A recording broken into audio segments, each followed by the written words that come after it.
म ईश्वरा सर्वमलाई आज नवदुर्गा घटस्थापनाको पहिलो दिन नवदुर्गा भवानीको चाहिँ भजन गाउनको लागि अनुरोध गरेको छु। ईश्वरा सर्वम हजुरले भजन सुरु गर्नुहोला।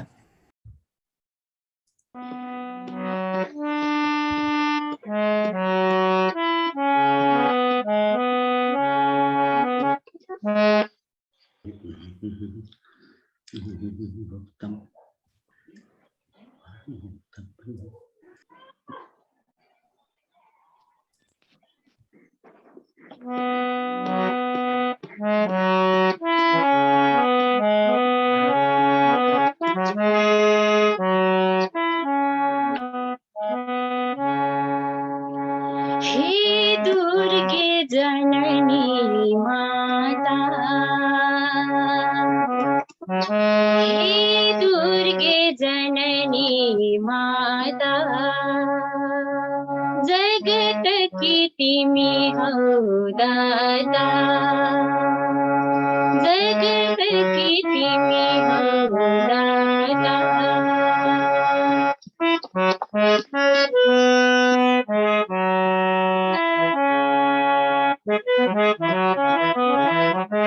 जननी तिम्रा निर्मल चरणमा, जननी तिम्रा निर्मल चरणमा शरण पाऊँ हामी, शरण पाऊँ हामी। दिन दिन रमेकी तिम्रा, दिन दिन रमेकी तिम्रा, सुनाऊँ अमृत वाणी, सुनाऊँ अमृत वाणी। हे दुर्गे जननी माता, जगत की तिमी हौ दाता।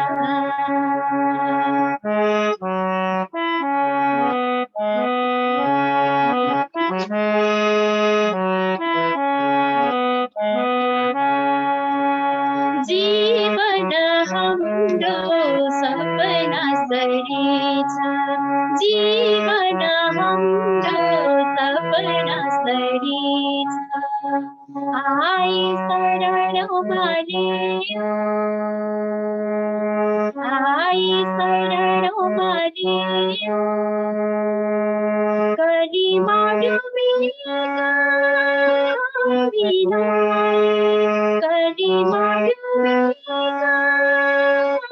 विनाय। घरमा चेतना दियो,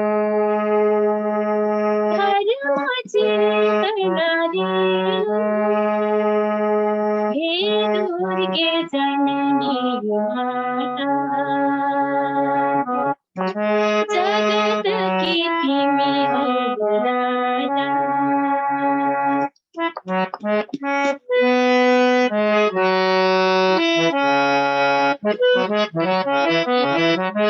सरस्वती लक्ष्मी दुर्गे भवानी, सरस्वती लक्ष्मी दुर्गे भवानी। यी सब तिम्रै नाम, यी सब तिम्रै नाम। महाकाली जगदम्बिके तिम्रा, महाकाली जगदम्बिके तिम्रा। हजारौँ छुट्टे धाम, हजारौँ छुट्टे धाम। हे दुर्गे जननी माता, जगत की तिमी हौ दाता। हे दुर्गे जननी माता, जगत की तिमी हौ दाता। हे माता, हे माता, हे माता। हस्त धन्यवाद। हस्, धन्यवाद ईश्वरा सरू म्याम। मैले लव सरलाई उहाँले चाहिँ नि 108 अनम्युट गर्नु होला लव सर, मैले रिक्वेस्ट पठाएको छु। 108 भगवतीको नाम, दुर्गाको चाहिँ नि 108 नाम उच्चारण गर्छु भन्नुभएको छ श्लोकमा। हस्, आफ्नो समय सुरु भयो सर, हजुर सुरु गर्नुहोस्। देवी प्रपन्नार्ति हरे प्रसीद प्रसीद मातुर्जगताखिलस्य प्रसीद विश्वेश्वरि पाहि विश्वं त्वमेश्वरी देवी चराचरस्य। जब दक्ष के यज्ञमा माता सती देवीले आफ्नो शरीर यज्ञावती गर्नलाई जब तयार भइन्, दक्ष सारे हडबडाए आफ्नो छोरीको क्रियाकलाप देखेर। त्यति बेलासम्म त उनलाई थाहा थिएन सती देवी आफ्नो सामान्य नै मनुष्य होलिन् भन्ठानेकी थिइन्। जब उनले चाहिँ यज्ञमा प्रवेश गर्ने बेलामा मात्रै उनलाई चाहिँ होसमा आयो, यिनी त जगन्माता रहेछन्, जगतकी जननी भगवान महादेवसँग चाहिँ यिनले विवाह गरेकी। तब उनलाई चाहिँ उनले गएर माफी माग्नु पर्यो। माफी मागे, अब मैले जे जति गल्ती गरेँ मलाई माफ देऊ छोरी, तिमी यसरी यज्ञावतीमा चाहिँ यसरी नगर, शरीर चाहिँ यज्ञावती नगर भनेर चाहिँ भनेपछि साह्रै विनती गरेपछि अनिखेरि मलाई ठुलो पाप लाग्यो। मलाई अब यो पाप मैले कसरी मोचन गर्ने हो, मैले तिमीलाई गर्न नहुने अकृत्यहरू गरेछु भनेर चाहिँ उनले चाहिँ पुकाएर गए। आफ्नो सतीसँग, आफ्नो पुत्रीसँग पुकाएर गरेपछि अनिखेरि उनले चाहिँ साह्रै उनको चाहिँ आर्तनाद सुनिसकेपछि अनि सतीले के भनिन् भनेदेखि, ठिकै छ, त्यसो भए तिम्रो पाप मोचन हुनको लागि अब मेरो 108 वटा पीठहरू रहनेछन्। मेरो 108 वटा पीठहरूको नाम चाहिँ यो रहनेछ र चाहिँ यो ठाउँमा चाहिँ म रहनेछु। र महादेवले सुन्ने गरिकन, भगवान शङ्करले सुन्ने गरिकन तिमीले ती पीठहरूमा चाहिँ गएर यी नामहरू चाहिँ उच्चारण गरेको खण्डमा तिम्रा पाप मोचन हुनेछन् र अब मलाई चाहिँ नरोका, म यज्ञावतीमा मेरो अबेला भइसक्यो, म यज्ञमा चाहिँ म जान्छु भनेर आफ्नो देह चाहिँ यज्ञमा उनले चाहिँ होमिदिन्। र त्यही प्रसङ्ग सती देवीले दक्षलाई चाहिँ दिएको 108 देवीका नामहरू र पीठहरू जुन चाहिँ मत्स्य पुराणको 13औं अध्यायको 24औं श्लोकदेखि 53 श्लोकसम्म चाहिँ रहेको छ, त्यसलाई मैले यहाँ हजुरहरू समक्ष मैले वाचन गरेर आज नवरात्रको प्रारम्भको दिन देवी भगवतीको आराधनाको साथै यो सबैले चाहिँ यसलाई सुन्न मनन योग्य छ भन्ने ठानेर मैले यो हजुरहरूसँग वाचन गर्दैछु। जय होस्। देवी उवाच सर्वदा सर्वभूतेषु द्रष्टव्या सर्वतो भुवि सर्वलोकेषु यत्किञ्चित् रहितं न मया विना तथापि येषु स्थानेषु द्रष्टव्या सिद्धिमीप्सुभिः स्मर्तव्या भूतिका मयैर्वा तानि वक्ष्यामि ततः वाराणस्यां विशालाक्षी नैमिषे लिंगधारिणी। अब सुरु है यहाँबाट। वाराणस्यां विशालाक्षी नैमिषे लिंगधारिणी प्रयागे ललिता देवी कामाक्षी गंधमादनी मानसे कुमुदा नाम विश्वकाया तथांबरे गोमन्ते गोमती नाम मंदरे कामचारिणी मदोत्कटा चैत्र रथे जयंती हस्तिनापुरे कान्यकुब्जे तथा गौरी रंभा मलय पर्वते एका के कीर्तिमती विश्वा विश्वेश्वरे विदु पुष्करे पुहुतेति केदारे मार्गदायिनी नंद्या हिमवता पृष्ठे गोकर्णे भद्रणिका स्थानीश्वरे भवानी तो बिल्व के बिल्व पत्रिका श्रीशैले माधवी नाम भद्रा भद्रेश्वरे तथा जय वराह शैले तु कमला कमलालये रुद्रकोट्यां च रुद्राणी शिवलिंगे जलप्रिया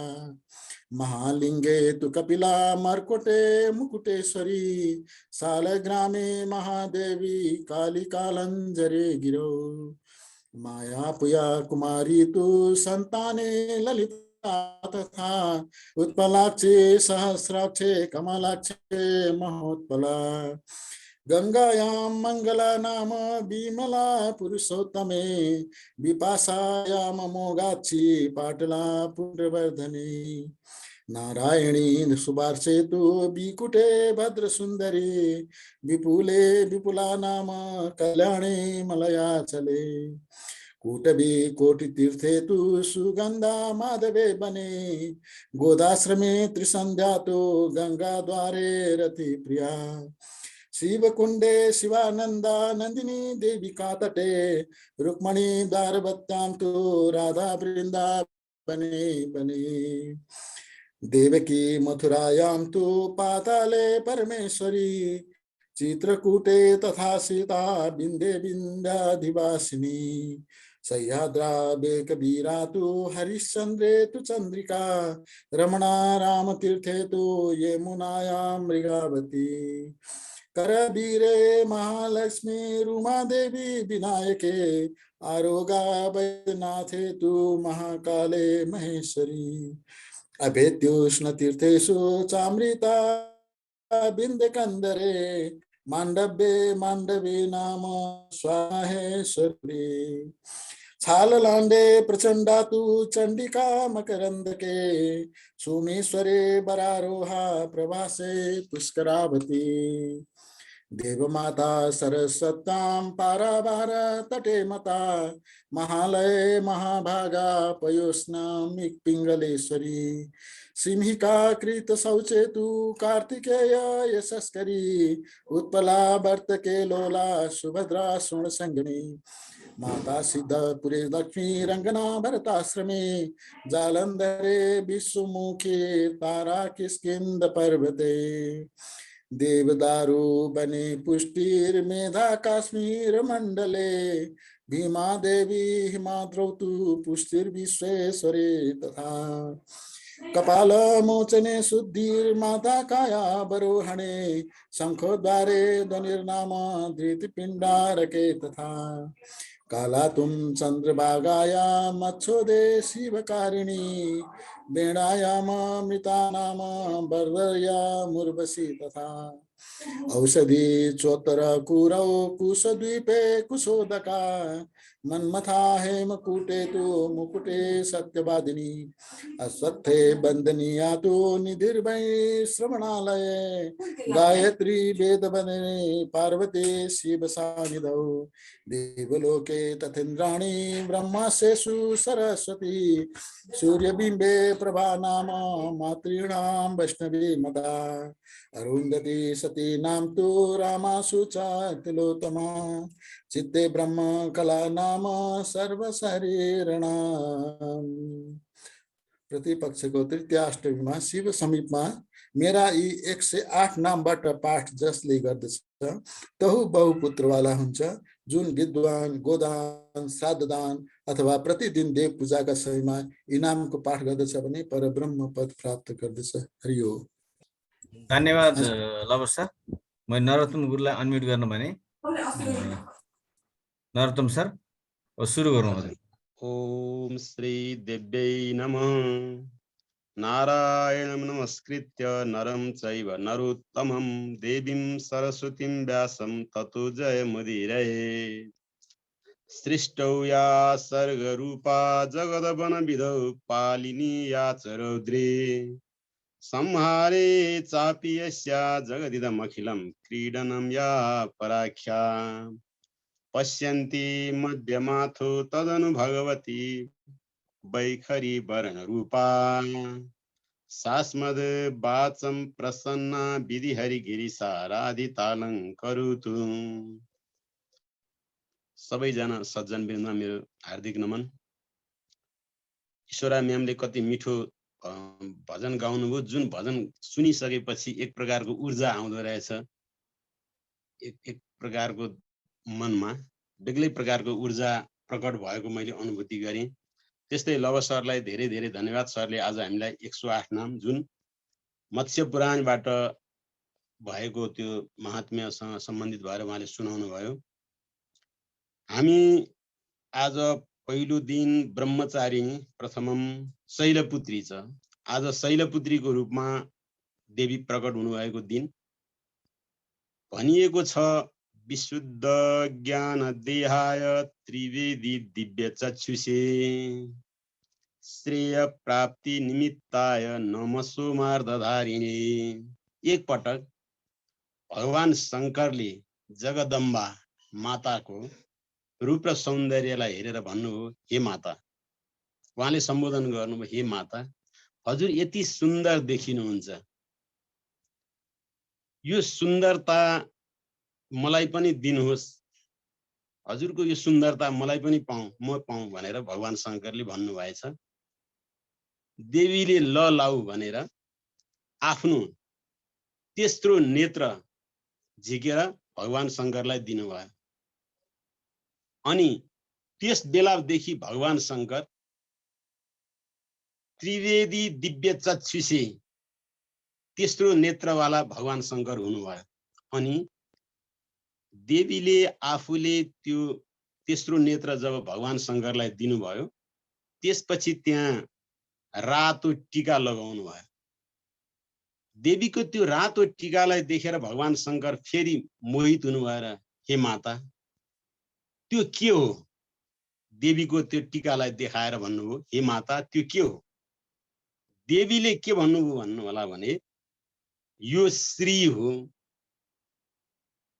त्यसो भए त्यो पनि मलाई बक्सियोस् भनेर फेरि भगवान शङ्करले भन्नुभएपछि देवीले त्यो श्री भगवान शङ्करलाई दिनुभयो। त्यसपछि सबै पुरुषहरू श्री राम, श्री कृष्ण, श्री बलबहादुर, श्री उज्जवल, श्री भरत आदि इत्यादि सारा सारा श्री अनि आफूमा के राख्नुभयो? मति किरती गति भूति भलाई, जहाँ जे जतन जहाँ जे पाए।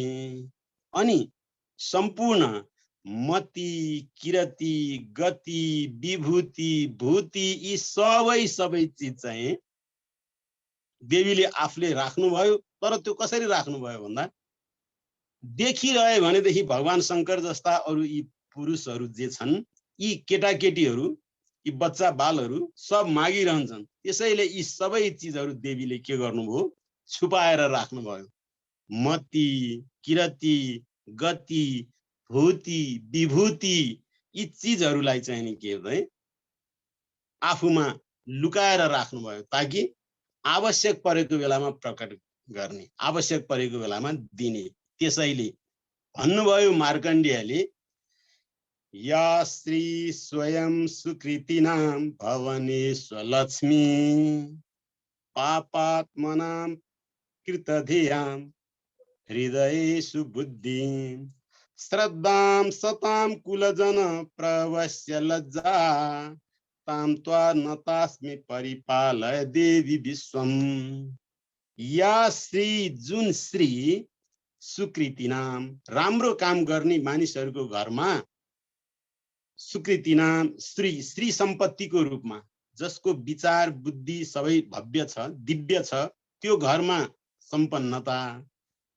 पापात्मनाम पापीहरूको घरमा फेरि दरिद्रता, त्यो तिनै देवी दरिद्रताको रूपमा चाहिँ त्यहाँनिर के गरिदिनुहुन्छ त? प्रकट भइदिनुहुन्छ। या श्री स्वयं सुकृति नाम भवनेश्वर लक्ष्मी पापात्मनाम कृतधियां हृदयेषु बुद्धि। अनि सज्जनहरूको चाहिँ हृदयमा भव्य दिव्य बुद्धि विवेक ज्ञान। श्रद्धां सतां कुलजन प्रवश्य लज्जा। अनि कुल जन भव्य दिव्य सबै भएको त्यस्तो किसिमको घर परिवारकोमा ती देवी लज्जाको रूपमा त्यहाँ प्रकट हुनुहुन्छ। ताम त्वा नतास्मि परिपालय देवी विश्व, म त्यस्ता प्रकारको देवीलाई प्रणाम गर्दछु भनेर यहाँनिर मार्कण्डेयजीले भन्नुभयो। त आज हामी थोरै यो परिचयको कुरा गरिसकेपछि देवी भागवत, वास्तवमा श्रीमद् भागवत र देवी भागवत यी दुईटैलाई जब दुवैको जब सामञ्जस्य हुन्छ त्यसपछि मात्रै पूर्ण रूपले भागवत प्रकट हुन्छ। भागवत त्यतिखेर मात्रै प्रकट हुन्छ जब श्रीमद् भागवत पनि हामीहरूले स्वाध्ययन श्रवण ज्ञान सबै प्राप्त गर्छौं। देवी भागवत पनि जब प्राप्त गर्छौं त्यसपछि मात्रै हामीले भागवत प्राप्त गरेको अनुभूति हुँदो रहेछ। त ब्रह्म नद्याम सरस्वत्याम आश्रमी पश्चिमी तटे, एक दिनको कुरा हो।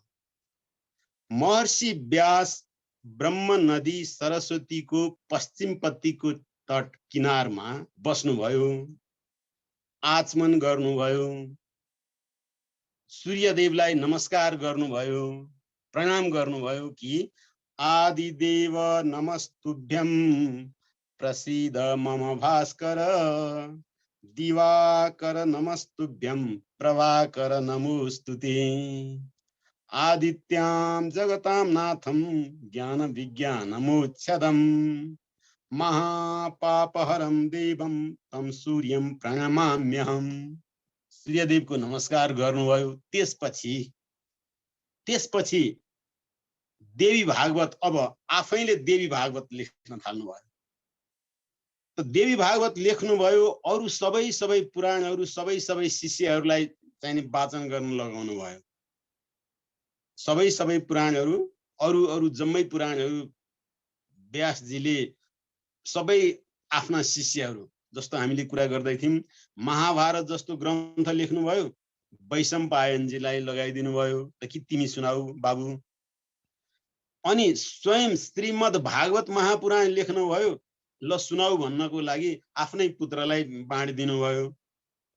त्यस्तै अन्य पुराणहरू विभिन्न चाहिने कहीँ पुलस्त्यलाई बताइदिनु भयो, अथवा कहीँ कसलाई बताइदिनु भयो, कहीँ कतलाई बताइदिनु भयो, तपाईँ बताइदिनुहोस्, तपाईँ सुनाइदिनुहोस् भनेर।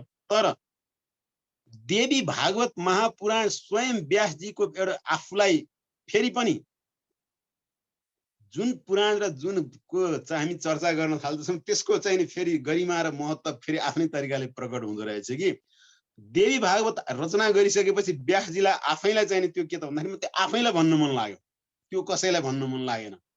स्वयं व्यासजीले आफै वक्ता भएर जनमेजयलाई सुनाउनु भयो। त यो देवी भागवत हामीले सामान्यतया यही नवरात्रमा सुन्ने, सुनाउने, अध्ययन गर्ने, यसको गरिमा महत्त्वको बारेमा बुझ्ने आदि इत्यादि कुरा गर्नु नै यो पनि के हो त भन्दाखेरिमा ज्ञान यज्ञ हो।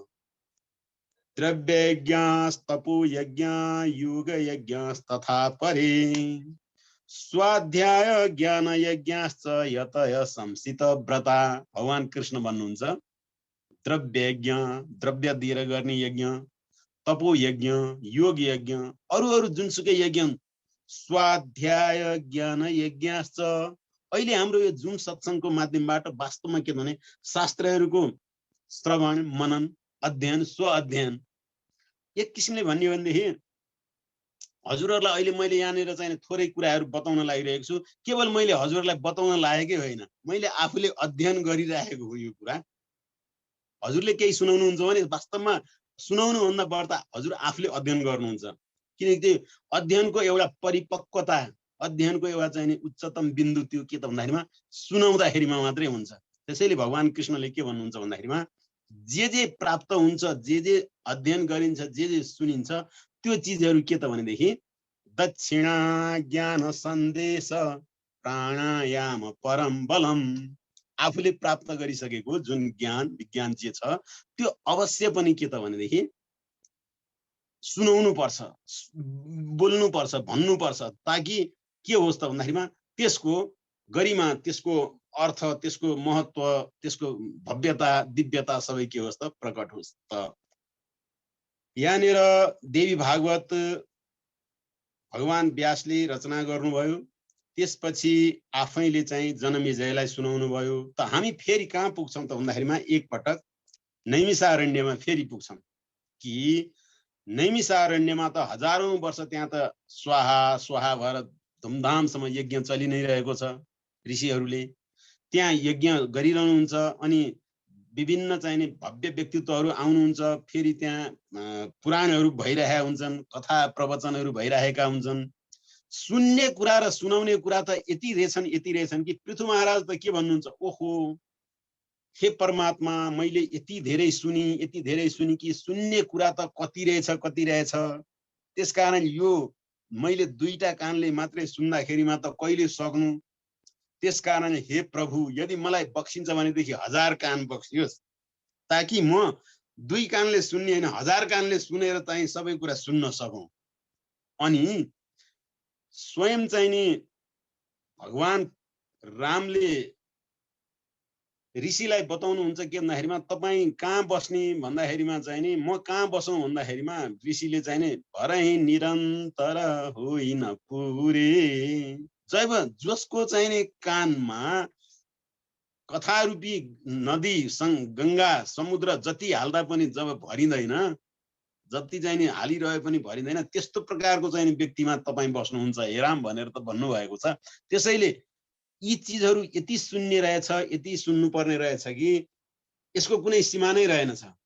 त नैमिषारण्यमा ऋषिहरू सधैँभरि दीर्घ सत्र लामो यज्ञ चलाइरहनुहुन्छ।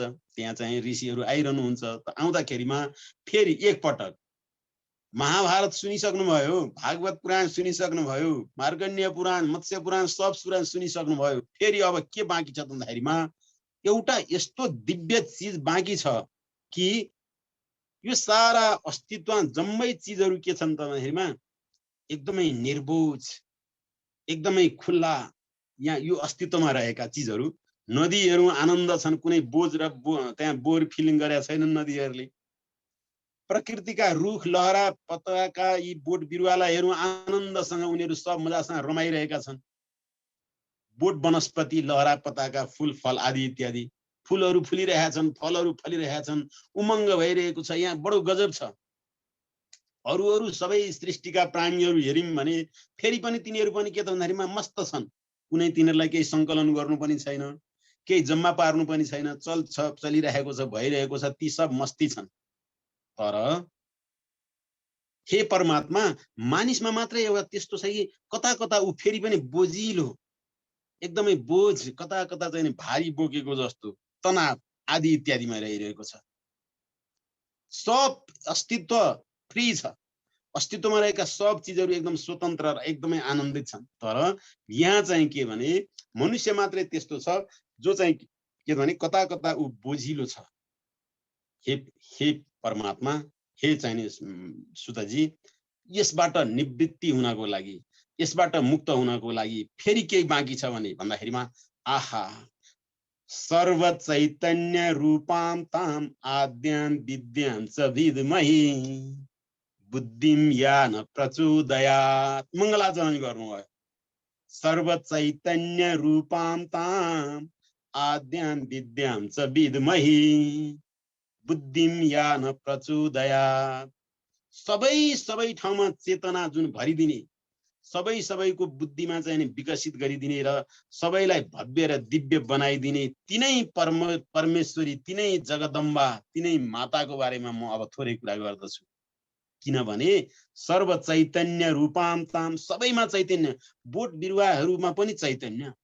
एउटा लहरा जब अंकुर हुन्छ बिरुवा घाम मतलब त्यो बीजबाट, त्यसपछि बाहिर निस्किने बित्तिकै उसले चाहिँ नि कहाँतिर जाने भन्दाखेरिमा जतातिर चाहिँ त्यो एउटा उसलाई आवश्यक पर्ने थाक्रो जुन हुन्छ सपोर्ट, त्यो सपोर्टतिर नै त्यसले चाहिँ मुन्टो फर्काउँछ र त्यहाँनिर गएर उसले चाहिँ त्यो बाँच्छ र त्यो देख्छ। त्यो सामान्य घटना हामीहरू यो प्रकृति हो भनेर भनिरहेका हुन्छन्। तर त्यो के त भन्दाखेरिमा त्यो देवीको विभूति, देवीको त्यो मति किरती गति भूति भलाई, जब जेहि जतन जहाँ जेहि पाई, यहाँनिर तुलसीदासले चाहिँ नि गुड एकदमै रहस्यमय तरिकाले चाहिँ बताउनु भयो, प्रकट गरिदिनु भयो। यद्यपि छन त छँदै थियो, त त्यो जुन चैतन्य जुन छ त्यो के हो त भन्दाखेरिमा देवीको कुरा हो। तिनै जगदम्बा, तिनै प्रकृति, तिनै चाहिँ नि आद्या शक्ति, सर्व चैतन्य रूपाम ताम भनेर चाहिँ भन्नुभयो। र सुतजीले नैमिषारण्यका ती ऋषिहरूलाई फेरि पनि मान्छेहरू बोझिला छन्, फेरि पनि एकदमै भार बोकेको जस्तो, कता कता चाहिँ नि तनावमा भएको जस्तो किन भइरहेको छ भन्दाखेरिमा त्यो माया, त्यो चाहिँ के भने यदि त्यो नबनाइदिने हो भने पनि फेरि चाहिँ नि यो सबै चल्दैन। त्यसकारण यो सबै देवीकै यो कृपा भनौँ, प्रसाद भनौँ, माया भनौँ, जे भनौँ भन्दै हुनुहुन्छ।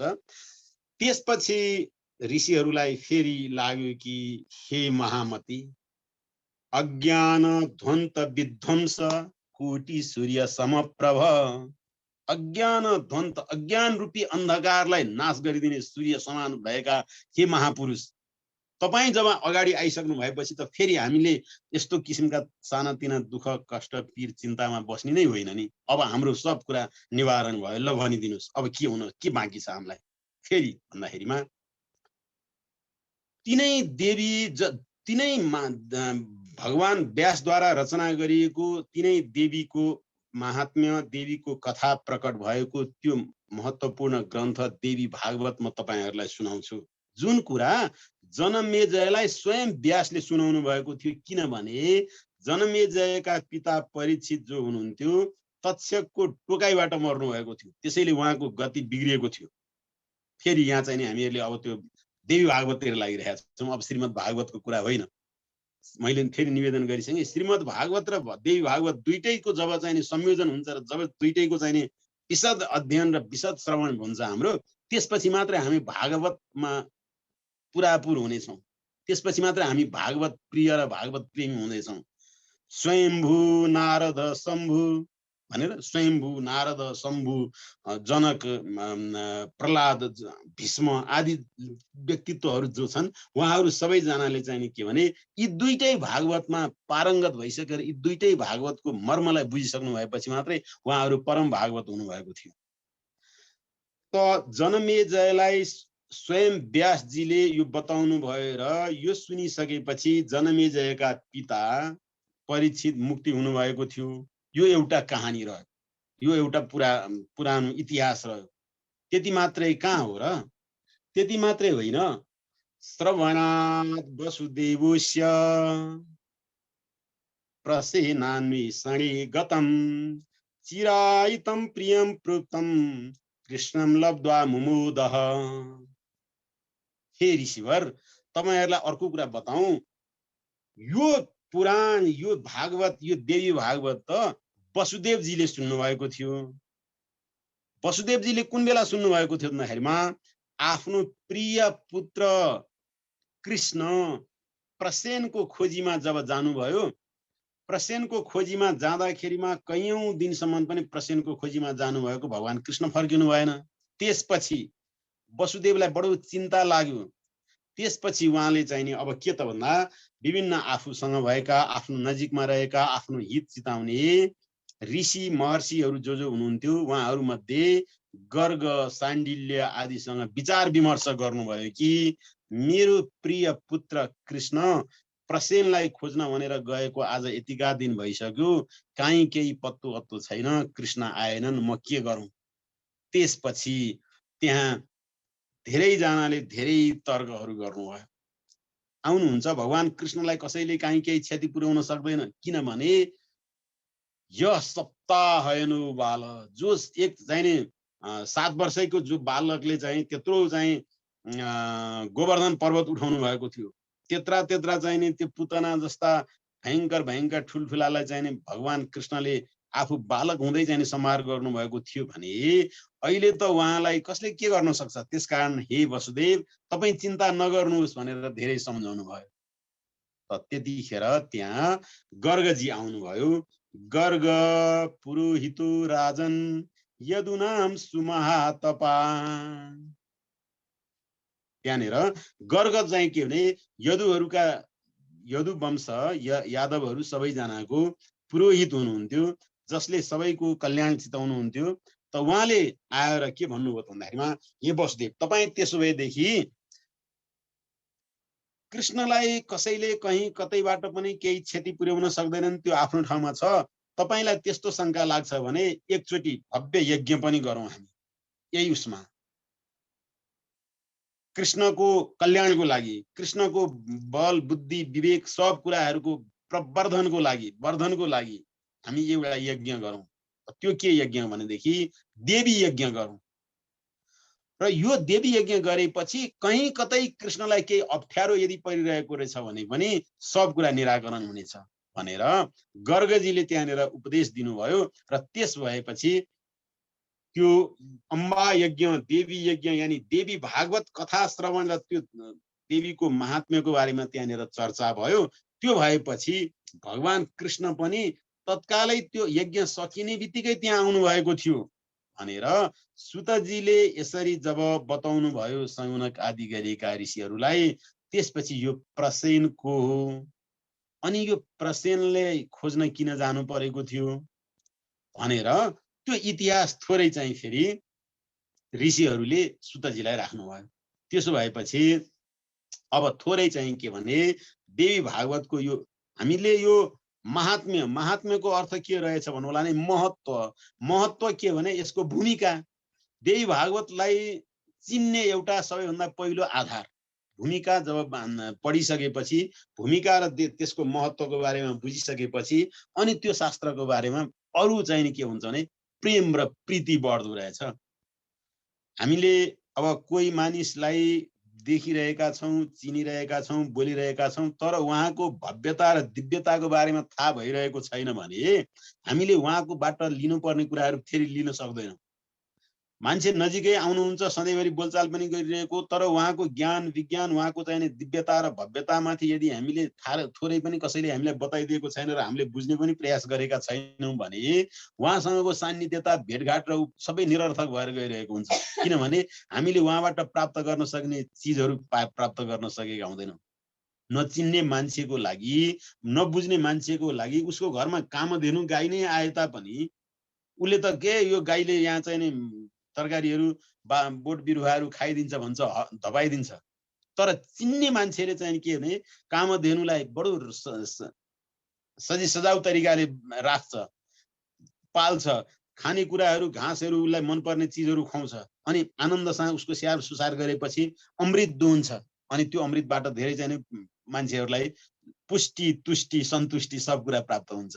त यहाँनिर त्यसको भव्यता र दिव्यता थाहा पाउनको लागि नै के त भने महात्म्यको महत्व र आवश्यकता पर्दो रहेछ। त बस यहाँ सुतजीले थोरै चाहिँ यहाँ देवी भागवतको महात्म्य बताउँदै भन्नु हो। र महात्म्यमा यसरी भगवान कृष्ण नआउनु भएको कारणले, भगवान कृष्ण केही दिन हराउनु भएको कारणले पनि उहाँको पिता माताले देवी भागवतको श्रवण गर्नु भएको थियो। देवी भागवतको श्रवणबाट भगवान कृष्ण तत्काल आइपुग्नु भयो र उहाँहरूको त्यो समस्या जुन थियो त्यो निराकरण भएको थियो। भनेपछि हामीमा पनि विभिन्न प्रकारका समस्याहरू आइपरिरहेका छन् भने बडो प्रेम र आस्थापूर्वक देवीलाई सम्झेर देवी भागवतको बारेमा सुन्ने, चर्चा गर्ने, अध्ययन गर्ने। एक दुईटा श्लोक मात्रै किन नहोस्, सर्व चैतन्य रूपाम ताम आद्याम विद्याम च विद्महि जस्ता मन्त्रहरू थोरै थोरै वाचन गर्दै गयौँ भने पनि हामीलाई चाहिँ के हुन्छ भने त्यो देवीको कृपा प्रकट हुन्छ भन्ने किसिमको कुरा यहाँनिर सुतजीले बताउँदै जानुभयो। र प्रसेनको बारेमा सौनक आदि गरेका ऋषिहरूले जब जान्न खोज्नुभयो, राजासित होइन, यहाँनिर सत्राजित नाम गरेको राजाको बारेमा थोरै कुरा गर्नुभयो। सत्राजित सूर्यस्य सखा, सूर्यको अत्यन्त प्रिय भक्त सत्राजित थिए। उनले सूर्यको धेरै उपासना गरेको कारणले भगवान सूर्य खुसी हुनु भएर सत्राजितलाई सेमन्तक नाम गरेको एउटा मणि प्रदान गर्नुभएको थियो। वास्तवमा भगवान सूर्यको जसले धेरै प्रेमपूर्वक चाहिँ उपासना गर्दो रहेछ उसलाई त धेरै धेरै कुराहरू प्राप्त हुँदो रहेछ भन्ने कुरा महाभारतको वन पर्व त हामीले अब आउने बाँकी नै छ, सुन्न बाँकी नै छ। त महाभारतमा उनले युधिष्ठिरले एकचोटि भन्नुहुन्छ के भने आफ्ना गुरु धौम्यसँग कि हे गुरुवर, मलाई अब परित्यक्तुम नशक्तुस्मि दान शक्तिश्च नास्ति मे। म आफ्नो जुन पहिलाको राजा राजसी ठाट पाट र चाहिँ एउटा राजा थिएँ, मैले सबैलाई दिने लिने सब कुरा गर्थेँ, सबैको इच्छाहरू पुरा गर्थेँ। अब यो वनमा म आइरहेको छु, मसँग केही पनि छैन। तर म त्यो आफ्नो जुन पहिलाको दानशीलता उदार मतलब पूजा पाठदेखि लिएर भोजनहरू वस्त्रहरू यज्ञहरू जे गर्नुपर्ने थियो ती कुराहरू केही गर्न नसक्ने भएको छु। म यसरी कसरी बहन सक्छु?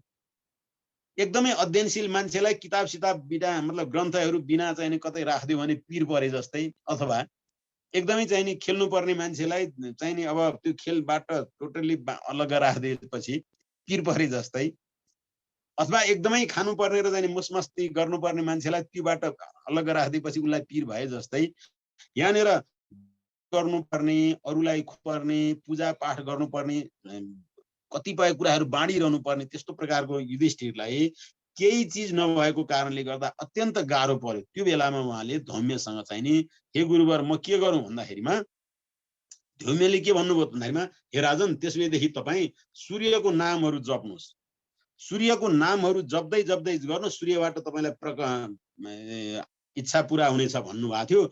अनि साँच्चै उहाँले धौम्यले बताए अनुसार युधिष्ठिरले लामो समयसम्म भगवान सूर्यको उपासना गर्नुभयो। सूर्योर्यमा भगस्तोष्टा पुषार्कर सविता रवि आदि इत्यादि गरेर अघि हाम्रो लव सरले चाहिँ जुन देवीको 108 नाम भन्नुभए जस्तै धौम्य ऋषिले सूर्यका 108 नामहरू चाहिँ बताइदिनु भयो। युधिष्ठिरले त्यही नाम जप्नु भयो। साँच्चै उहाँलाई अक्षय पात्र प्राप्त भयो। त्यही अक्षय पात्र प्राप्त भएपछि युधिष्ठिरका सम्पूर्ण क्रियाकलापहरू यज्ञ दान तप सब चलिरहे, निरन्तर चलिरहेर त्यहाँ कुनै केही कमी भएन उहाँहरूको वनवासमा। त मैले यहाँनिर यही निवेदन गर्न खोजेको थिएँ कि सूर्यको उपासना गर्दै गर्दै गर्दा सत्राजितलाई त्यो स्यमन्तक मणि प्राप्त भयो। स्यमन्तक मणि यस्तो रहेछ कि त्यसको विशेषता प्रत्येक दिन 8 किलो 8 स्वर्णभार कि त्यस्तै के भनेको छ, हाम्रो त्यो मात्रा अनुसार सायद त्यही नै होला कि प्रत्येक दिन 8 किलो सुन चाहिँ त्यसले प्राप्त दिने। त केही चिजहरू केही सम्पत्तिहरू केही चिजहरू यस्ता हुन्छन् कि कुनै एउटा व्यक्तिको घरमा रहनुभन्दा त्यो एउटा केन्द्रमा रहँदाखेरिमा त्यसले लाभदायक हुन्छ। त्यो त भगवान कृष्णले सत्राजितसँग सम्बन्ध राखेर गफ गर्ने सन्दर्भमा के भन्नुभएको रहेछ भने हे सत्राजित, यो सम्पत्ति यो चाहिने चिज बडो गजब छ, धेरै पुण्यको प्राप्तले गर्दा मात्रै तिमीले प्राप्त गरेका हौ, यो राजाको दरबारमा दिउँ राखौँ, ताकि एकजनालाई होइन यो देशकै भरि सबैको कल्याण हुनेछ, सबैलाई हुनेछ भनेर भगवान कृष्णले त्यतिखेरै एउटा त्यस्तो राम्रो चाहिने प्रस्ताव राख्नु भएको रहेछ। सत्राजितले के भन्यो भन्दाखेरिमा हेर यो प्रति मेरो आफ्नो यो निजी सम्पत्ति हो, म किन दिने। वास्तवमा सत्राजित को थिए भन्नु होला भने यिनी चाहिँ भोजवंशी थिए। हामीले अस्ति महाभारतको प्रसङ्ग गफ गर्दै गर्दा यदु तुर्वसु अनु द्रुयु र पुरु जुन चाहिँ नि ययाति राजाका छोराहरूको कुरा गरेका थियौं। यदुको वंशमा भगवान कृष्ण आउनु भए जस्तै तुर्वसुको वंशमा तपाईको त्यहाँ अनु द्रुयुको वंशमा चाहिँ भोजवंशी राजाहरू आए भनेर चाहिँ त्यहाँ भएको छ। तिनै ययातिका सन्तानहरू मध्येका हुन्। यिनी चाहिँ नि भोजवंशी थिए सत्राजित। अब सत्राजितले भगवान कृष्णले चाहिँ राखेको त्यो प्रस्तावलाई स्वीकार गरेनन्, आफ्नै तरिकाले राखिरहे। अब उनका भाइ प्रसेनले चाहिँ त्यो मणि लगाएर जब हिँड्थे, मणि लगाएर हिँड्दाखेरिमा मान्छेहरूले भन्थे कि ओहो यो त सूर्य नै आएको हो कि भन्ने जस्तो हुन्थ्यो। यस्तो प्रकारको थियो। त कालान्तरमा काल कर्म संयोग वियोगको कारणले गर्दाखेरिमा कुनै दिन सत्राजितको भाइ प्रसेनलाई एउटा सिंहले मारिदिएछ। सिंहले प्रसेनलाई मार्यो। प्रसेन पनि आएनन्, त्यो मणि पनि हरायो। त्यहाँ हल्लाखल्ला के चल्यो भन्दा भगवान कृष्णले यो मणिप्रति आसक्त गरेका थियो उनको, त्यसले गर्दा यिनले नै लिए भन्ने प्रकारको त्यहाँ हल्ला चल्यो। त्यसले गर्दा भगवान कृष्णलाई बडो दुःख लाग्यो। त्यो दोषलाई निवारण गर्नको लागि भगवान कृष्ण प्रसेनको खोजीको लागि निस्कनु भयो। प्रसेनको खोजीको लागि निस्कँदाखेरिमा उहाँ धेरै टाढा जानुभयो। जाँदै जाँदै गर्दाखेरिमा उहाँले चाहिँ नि प्रसेनलाई मृत अवस्थामा देख्नुभयो र त्यहाँबाट एउटा सिंहले चाहिँ नि त्यसलाई मारेर सिंहले त्यो लगेको रहेछ। फेरि सिंहलाई चाहिँ नि भालु जाम्बवानले चाहिँ नि मारेका रहेछन्। अनि यस्तो कुरा त्यहाँ पत्ता लाग्यो।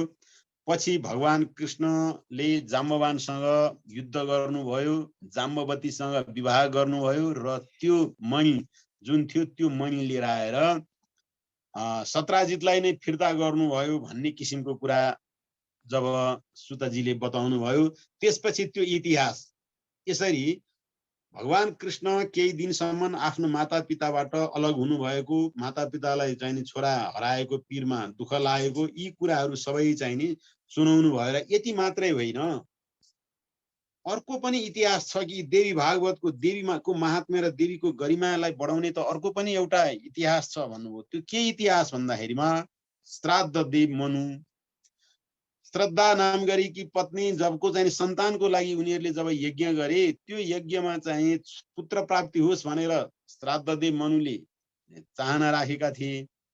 तर श्रद्धा जुन पत्नी थिइन् उनले चाहिँ पुत्रीको कामना गरेर चाहिँ नि ऋषिहरूलाई त्यो मन्त्र जप्न लगाएकी रहेछिन्।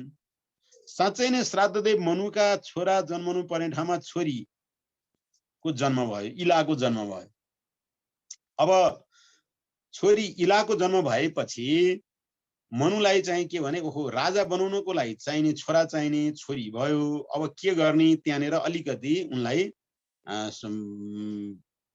मनमा दिक्क लाग्यो। त्यसपछि उनले वशिष्ठजी आफ्नो जुन गुरु थिए वशिष्ठजीलाई चाहिँ मनुले भने, अब वशिष्ठजीले आफ्नो प्रतापले आफ्नो तेजो बलले पहिला चाहिँ नि अब मन्त्र आहुति गर्दाखेरिमा ऋषिहरूले अब रानीको इच्छा अनुसार मन्त्र त्यही जपेको कारणले गर्दा यो भएको हो, केही फरक पर्दैन भनेर वशिष्ठ ऋषिले आफ्नो तपोबलले फेरि ती छोरी इला जुन जन्मिएकी थिइन् ती छोरी इलालाई छोरा बनाइदिनु भयो र तिनी सुद्युम्न नाम गरेका राजा भएर रहे। सुद्युम्न एक दिन वनमा जब आफ्ना सेना सहित चाहिँ उनी जब जंगलतिर घुम्न गएका थिए, अकस्मात त्यो वन इलावृत खण्ड जुन वन थियो त्यो इलावृत खण्डको जुन वनमा गएपछि ती सुद्युम्न नारी केटी बने। अब त्यो केटी किन बने भन्ने किसिमको कुराको त्यसको इतिहास आफ्नै ठाउँमा रहेको छ। अब यिनी केटी भएपछि फेरि इलाकै रूपमा उनी त्यहाँ रहिन्। त्यहाँ रहेका अरू सबै सेनाहरू पनि जो थिए ती सबै चाहिँ नि केटी बने, आफ्नो आफ्नो ठाउँमा त्यहाँ अब केटीकै रूपमा रहे, स्त्री भए। त यो धेरै काल रह्यो इलावृत खण्डमा ती इला रहिन्। त्यति नै बेलामा चाहिँ नि बुध चन्द्रमाका छोरा बुध त्यही वनमा इलावृत खण्डको त्यो वनमा घुम्दै आए। इलालाई देखेपछि उनको र इलाको बीचमा प्रेम भयो, विवाह भयो। त्यहीबाट पुरुरवाको जन्म भयो। तिनै पुरुरवाबाट चाहिँ नि पुरुरवा र उर्वशीबाट चाहिँ आयु जन्मे। तिनै आयुबाट नहुस राजा भए। हामीहरूले महाभारतको खण्डमा भन्दै थियौं। तिनै नहुसबाट ययाति महाराज र ययातिबाट यदु तुर्वसु भएर यो भगवान कृष्णको वंश परम्परा यताबाट रह्यो। यो हामीहरूले महाभारत पुराणमा सुन्दै आइरहेका कुरा थियो। त यहाँनिर कुरा के रह्यो भने ती इलाबाट अब पुरुरवा जन्मिए, ती आफ्नो ठाउँमा रह्यो। केही कालपछि इलालाई चाहिँ के भयो भने साह्रै दिक्क लाग्यो। त्यसपछि उनले आफ्ना गुरुलाई चाहिँ नि भने कि आफ्नो पूर्व जन्म भने आफ्नो पहिला सुद्युम्न जुन भइरहेको जुन अवस्था थियो त्यो सुद्युम्न हुँदाखेरिको आनन्द राजसी ठाटमाट उनलाई त्यो सम्झना भयो। त्यसपछि गुरुसँग ती इलाले हे गुरुदेव म त स्त्री भएको छु के गर्ने भनेर धेरै चाहिँ नि बिन्ती गरेपछि वशिष्ठजीले भगवान शङ्करको आराधना गर्नुभयो र भगवान शङ्करबाट उनलाई के भने 1 महिना स्त्री र 1 महिना पुरुष बन्ने चाहिँ नि वरदान प्राप्त भयो। अब त्यसपछि उनी 1 महिना राजाको रूपमा सुद्युम्न भएर राजसी ठाटबाटको तरिकाले राजकाज चलाउँथे। 1 महिना स्त्री हुन्थ्यो। त्यो बेलामा चाहिँ चट्ट कोठामा आनन्दसँग स्त्रीको रूपमा बस्थे।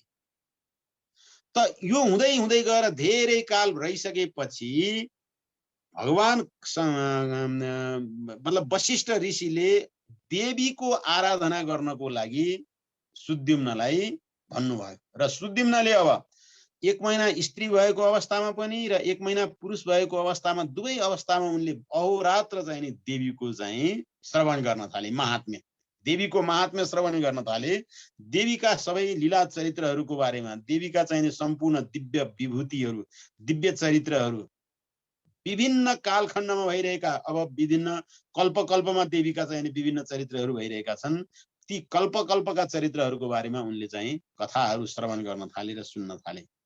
त्यसपछि देवी अत्यन्त खुसी भएर अब तिमी चाहिँ तिम्रो इच्छा अनुसार फेरि अब तिमी चाहिँ 1 महिना स्त्री र 1 महिना पुरुष होइन, तिम्रो इच्छा यदि पुरुष नै बन्ने छ भने तिमी पुरुष हुन सक्छौ भनेर देवीको कृपाबाट फेरि ती इला चाहिँ सधैँभरि पुरुषको रूपमा रहे भनेर चाहिँ भगवान, मतलब यहाँनिर सुतजीले आफ्ना चाहिँ नि गुरु भगवान व्यासले नै उसलाई जनमेजयलाई सुनाइरहेको जुन इतिहास जुन थियो त्यो पुराण चाहिँ नैमिषारण्य क्षेत्रमा सौनक आदि गरेका ऋषिहरूलाई बताउनु भएर देवी भागवतको महात्म्य, देवी भागवतको महत्व यस्तो छ कि पुरुरवा इला आफ्नो इच्छा अनुसार फेरि पुरुष रूपमा प्रकट हुन सकेको, रहन पाएको।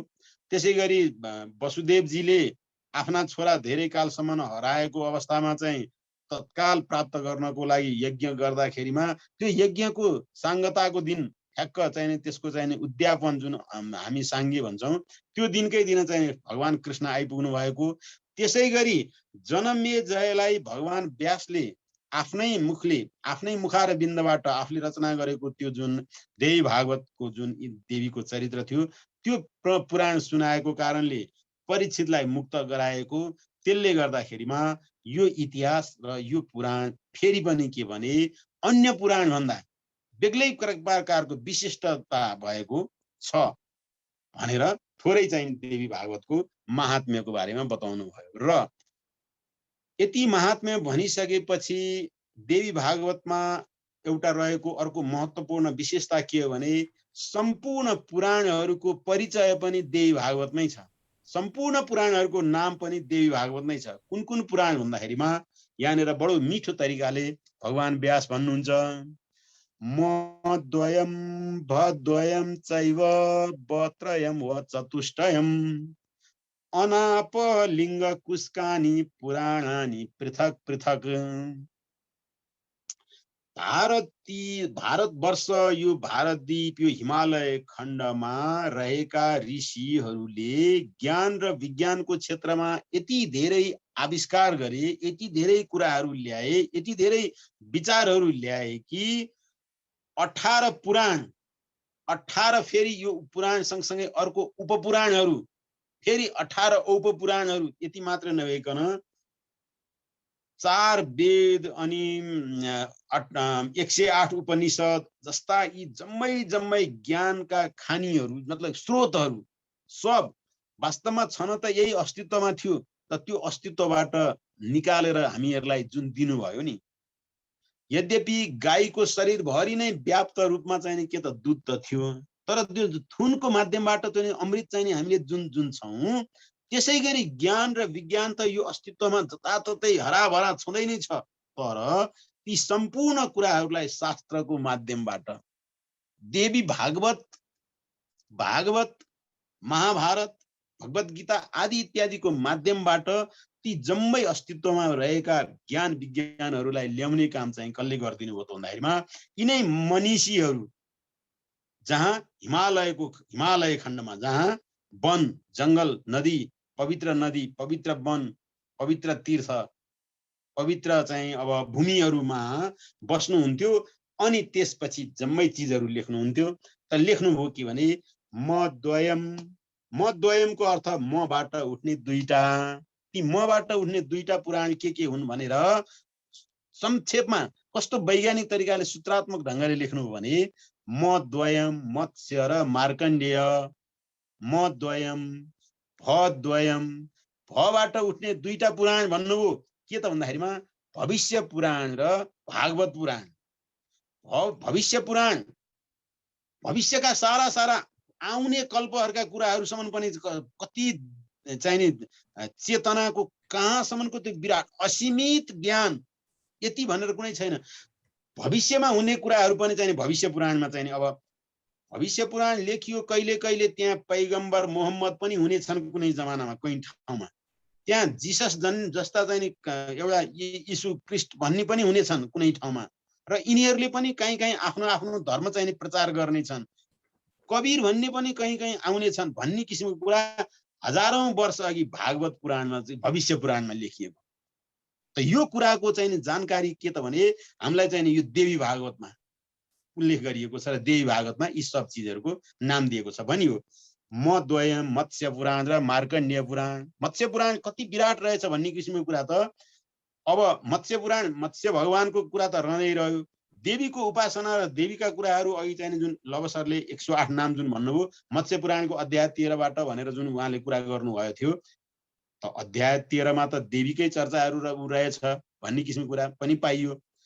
मत्स्य र मार्कण्डेय दुईटा मद्वयम भद्वयम भविष्य पुराण र भागवत पुराण। भागवत पुराण चाहिँ मैले निवेदन गरेँ देवी भागवत र श्रीमद् भागवत दुईटा जब हुन्छन् त्यसपछि मात्रै हामी पुरा भागवत प्राप्त गर्दो रहेछौँ।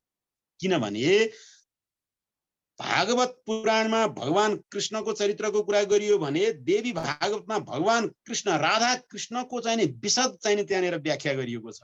राधा कृष्ण तत्त्वबाट नै चाहिँ यो सारा संसार सञ्चालित छ भन्ने किसिमको कुरा देवी भागवतमा उल्लेख गरिएको छ। र देवी भागवतको जम्मै चाहिँ हामीहरूले जब अध्ययन गर्छौँ त्यसपछि मात्रै के हुँदो रहेछ भने हामीले भागवतको पूर्णता प्राप्त गर्दो रहेछौँ। भद्वयम भविष्य पुराण र भागवत पुराण। भागवत पुराणमा दुईटा पुराण आए मैले त्यो निवेदन गरेँ। मद्वयम भद्वयम चैव बत्रयम। बबाट उठ्ने तीनटा पुराण ब्रह्माण्ड पुराण, ब्रह्म वैवर्त पुराण, ब्रह्माण्ड ब्रह्म वैवर्त र ब्रह्म पुराण। बत्रयम व चतुष्टयम। वबाट उठ्ने चारवटा पुराण। ती चारवटा पुराण के रहे भन्नु होला भने वराह पुराण, वामन पुराण, विष्णु पुराण, वायु पुराण।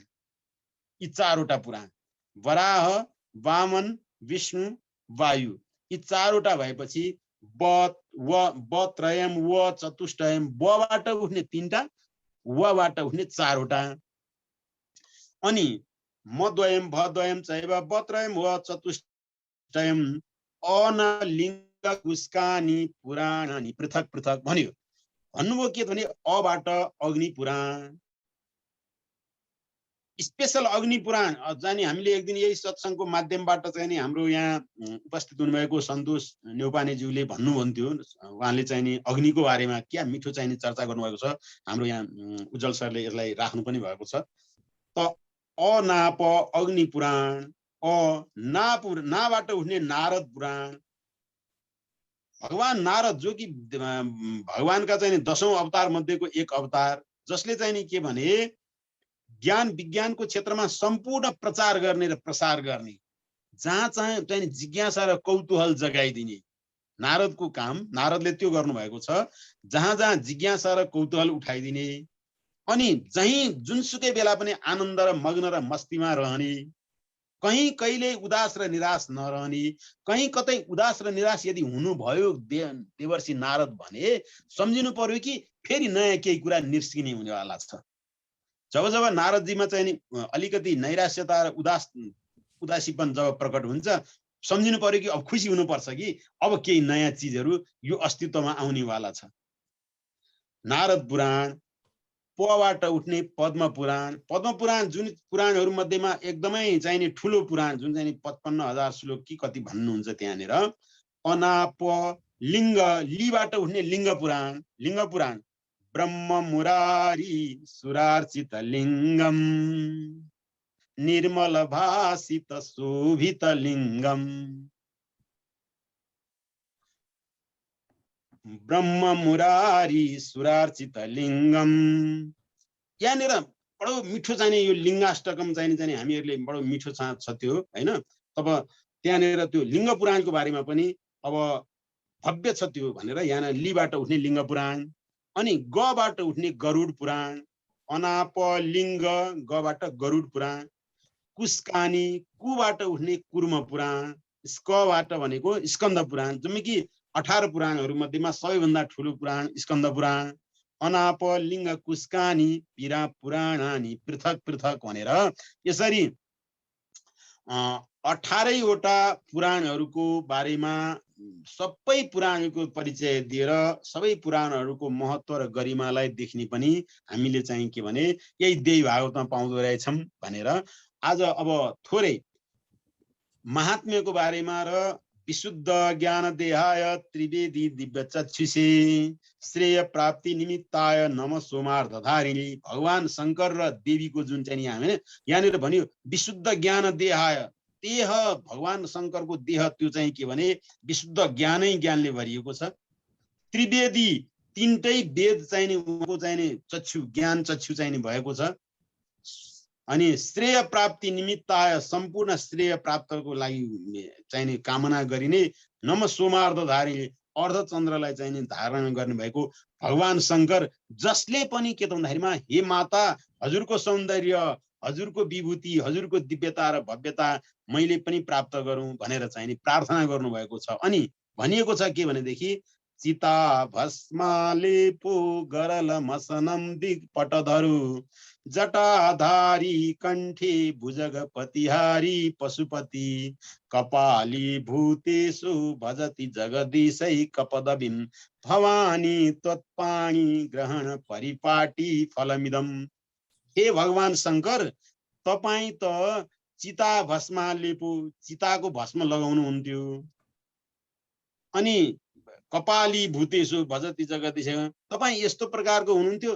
तपाईले यो दिव्यता र भव्यता भवानी त्वत्पाणि ग्रहण परिपाटी फलमिदम, जब तपाईले भवानीको पानी ग्रहण गर्नुभयो, जब तपाईले भवानी देवी चण्डिका अम्बिका दुर्गालाई जब तपाईले उहाँको पानी ग्रहण गर्नुभयो, जब उहाँलाई तपाईले विवाह गर्नुभयो, त्यसपछि मात्रै तपाईले यो सम्पूर्ण दिव्यता र भव्यता प्राप्त गर्नुभयो भनेर भगवान शंकरले शंकरत्व र त्यो जुन दिव्यता र भव्यता जुन प्राप्त गर्नुभएको छ देवीको कृपाले गर्दा र देवीलाई विवाह गरिसकेपछि मात्र उहाँले प्राप्त गर्नुभयो भन्ने किसिमको कुरा राख्दै देवीको वन्दना गर्दै म अब ओम नमो दिव्यै देवी प्रपन्नार्ति हरे प्रसीद प्रसीद मातर जगतो खिलस्य प्रसीद विश्वेश्वरी पाहि विश्वम त्वमीश्वरी देवी चराचरस्य। यति भन्दै आजको सत्संगमा चाहिँ यो कुरा राख्छु। जे होस् हजुरहरूले सुनिदिनु भयो, यसप्रति आभार प्रकट गर्दै हजुरहरूप्रति आभार प्रकट गर्दै आफ्नो बाणी यही नै विश्राम गर्छु। यहाँ एउटा सानो जिज्ञासा छ नरोत्तम गुरु। हजुर, यहाँ चन्दना म्याडमले लेख्नु भएको छ, मलाई एउटा कुरामा अचम्म लाग्छ, महिलाले जमरा राखेको ठाउँमा हेर्न हुन्न भन्ने मान्यता छ, यो किन र अर्को महिलाले दुर्गा सप्तशती पाठ गर्न हुँदैन भन्छन्, किन? यद्यपि म त पाठ पनि गर्छु जमरा पनि राख्छु, के यो गलत हो या सही हो थाहा छैन, के हो किन भन्ने यस्तो भनिएको होला भन्नुभएको छ, के छ हजुर? यो खोइ मैले हजुरले त्यस्तो भन्नुभएको रहेछ, मलाई त त्यो पनि मलाई त थाहा छैन। राख्न त अब सामान्यतया त्यहाँ कामको विभाजन गर्ने सन्दर्भमा जो भ्याइन्छ त्यही राख्ने हो। ठिक अब मैले जमरा राख्दाखेरिमा आमाले त्यहाँ सबै थोक ठिक पारिदिनु भएको थियो। बिहान त्यहाँ मैले आफूले छरी आमाले त्यहीसँगै हुनुहुन्थ्यो, त्यस्तो केही छैन। हुँदैन भन्ने र त्यो हेर्न हुँदैन भन्ने त्यस्तो किसिमको कुरा त मलाई त थाहा छैन। अब हजुरले कहाँबाट भन्नु, त्यो चाहिँ मलाई त्यस्तो होइन, त्यो छैन त्यस्तो। मनुस्मृतिमा मनु महाराजले अध्याय 3 को 14-15 नम्बरतिर गएर भन्नुभएको छ, यत्र नार्यस्तु पूज्यन्ते रमन्ते तत्र देवता यत्रैतास्तु न पूज्यन्ते सर्वास्तत्र फलः क्रिया। नारीहरूको जहाँ सम्मान हुन्छ, पूजा हुन्छ, जहाँ खुसी रहन्छन् त्यहाँ सम्पूर्ण देवताहरू खुसी रहन्छन्। जहाँ अलिकति पनि नारीहरूमाथि चित्त दुखाइन्छ, नारी प्रति अलिकति पनि चित्त दुखाइन्छ भने त्यो घरको सम्पत्ति श्री सौन्दर्य अब लामो समयसम्म रहँदैन भन्ने किसिमको कुराहरू ऋषि महर्षिहरूले प्रकट गर्नुभएकै छ। त्यसकारणले त्यस्तो कहीँ पनि छैन र होइन पनि, र कहीँ विभेदन मतलब त्यस्तो किसिमको नराम्रो भनेर मतलब हुँदैन गर्न हुँदैन भन्ने किसिमको कुरा कहीँ मैले पाएको छैन हजुर त्यसमा चाहिँ।